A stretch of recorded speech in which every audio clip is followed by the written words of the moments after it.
안녕하세요. 김혜령입니다. 네, 오늘은 다시 실내로 들어왔습니다. 네, 요즘에 자기 개발이나 성장이라는 그 키워드가 되게 중요해졌잖아요.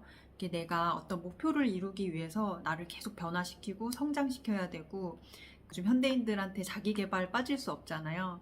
그런데 문제는 그런 자기 개발, 성장이라는 이름 아래에서 자신을 너무 혹독하게 대하는 면이 있는 것 같아요.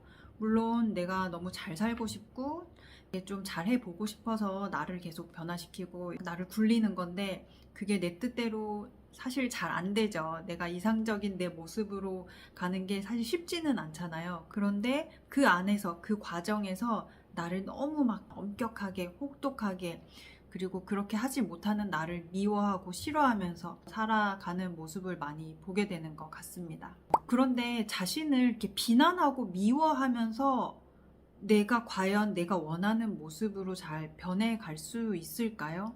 어린 아이한테 자꾸 이렇게 계속 혼내기만 하고 막 미움만 주고 이렇게 계속 이렇게 잔소리만 하면 아이는 과연 부모가 바라는 대로 커 나갈 수 있을까요?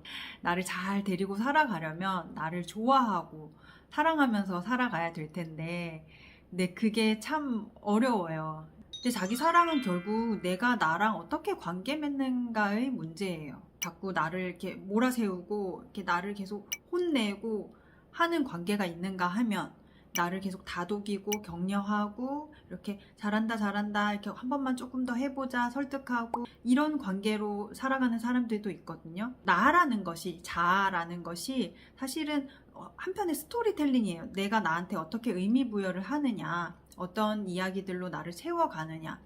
그렇기 때문에 내가 나한테 하는 언어가 되게 중요해요. 내면 소통이라는 책을 최근에 내신 김주환 교수도 책 속에서 이렇게 말을 하고 있어요.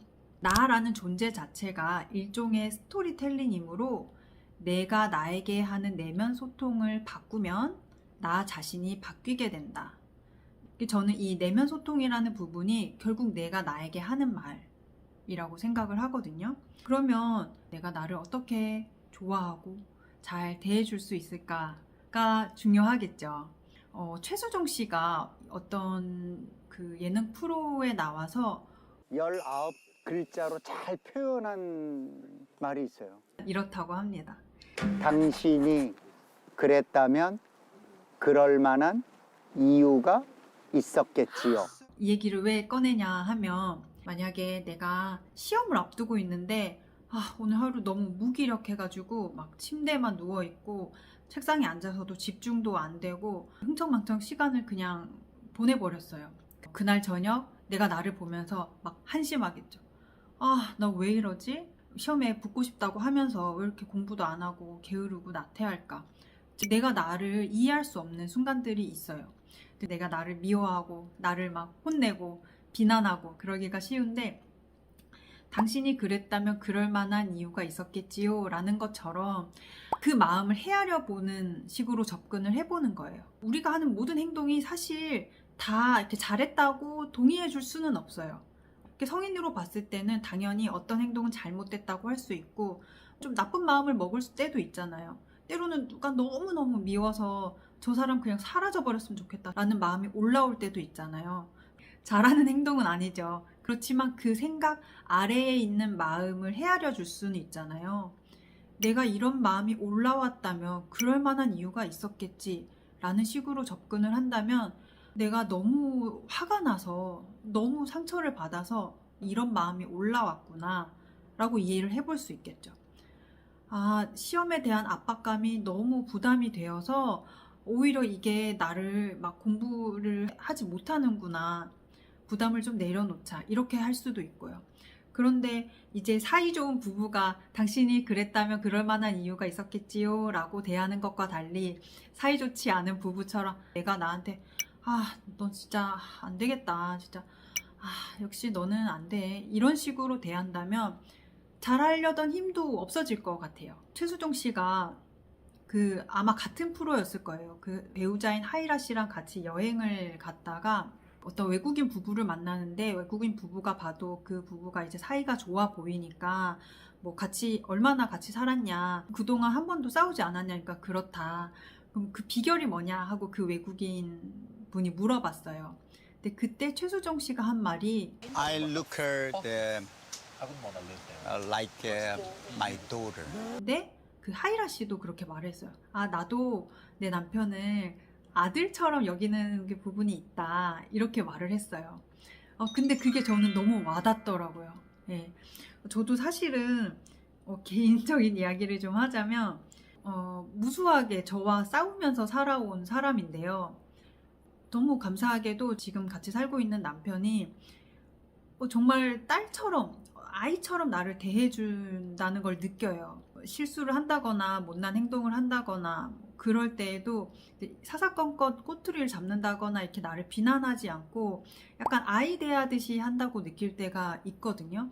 그렇게 대하는 행위 아래에 뭔가 저를 되게 소중히 하고 귀하게 여긴다는 느낌이 되게 진심으로 느껴질 때가 많아요.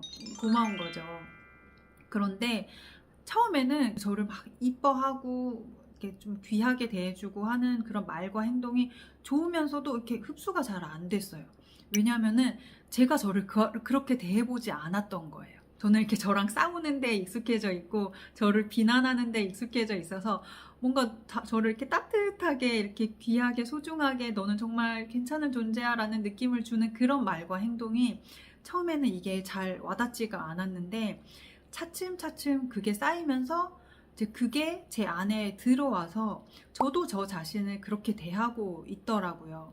아이가 클 때 이게 이 영유아 시절에 가장 가까운 이제 보호자가 아이를 이제 공감적으로 지지해주고 그렇게 격려해주고 이렇게 따뜻하게 대해주는 그 힘이 아이의 자아를 이제 건강하게 크도록 하게 하는 힘이 돼요.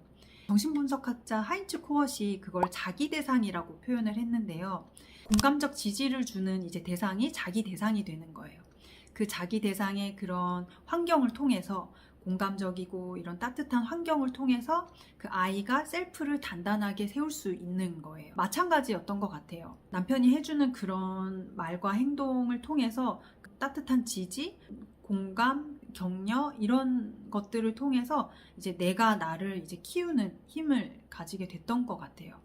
그래서 이 최수종 씨가 하이라 씨랑 서로 아이를 대하듯이 한다라는 말과 당신이 그랬다면 그럴 만한 이유가 있었겠지요 라고 말을 하는 그 대목이 저는 이게 바로 성인인 우리가 나 자신에게 대해줘야 될 그 마음이고 그게 바로 자기 사랑인 거죠. 부부가 서로 사랑을 하면 그렇게 서로를 이해하고 공감적인 지지를 해주고 그리고 딸과 아들을 대하는 것처럼 내가 나를 사랑한다면 진짜 왜 이래 안 되겠네.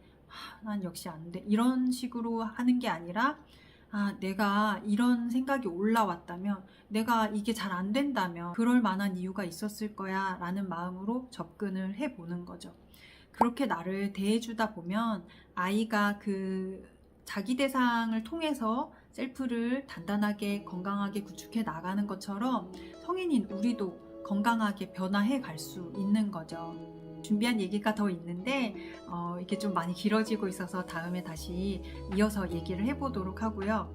우선은 내가 나를 어떻게 대해주고 있는지, 내가 나랑 어떻게 소통하고 있는지를 살펴보면서 내가 이해가 되지 않는 순간에 혹은 내가 너무 좀 한심하고 좀 이러면 안 되는데 싶을 때에 그 마음을 이해하는 것부터 시작하면 좋을 것 같습니다. 문득 생각나는 게 제가 아이유 팬인데요. 공식 유엔아인데요. 아이유도 어떤 라디오 프로에서 그런 얘기를 했어요.